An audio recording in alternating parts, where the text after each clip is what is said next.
Siamo a Feudo Arancio con questo paesaggio bellissimo, soprattutto ricco di queste sfumature di verde, che in questi giorni girando per le terre sicane non sempre abbiamo riscontrato. Potremmo dire che in qualche modo la matrice dolomitica di Feudo Arancio da questo punto di vista ha insegnato delle cose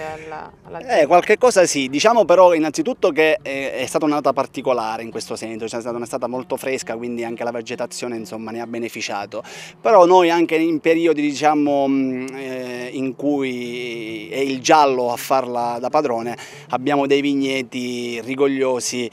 grazie a una tecnica che noi abbiamo tra virgolette importato, che è quella dell'inerbimento, nel senso che i nostri filari sono appunto inerbiti per una scelta legata ad una fertilizzazione naturale, quindi piantiamo queste strisce di graminacee e leguminose che una volta sovesciate ci garantiscono sostanza organica appunto per i nostri vigneti.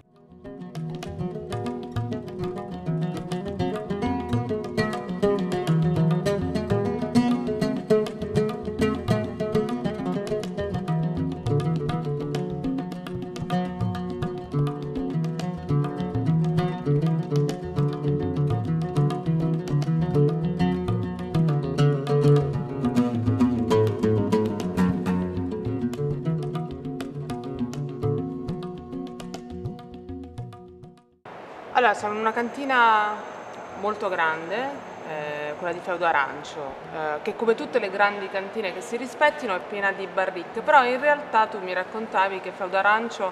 nel rispetto delle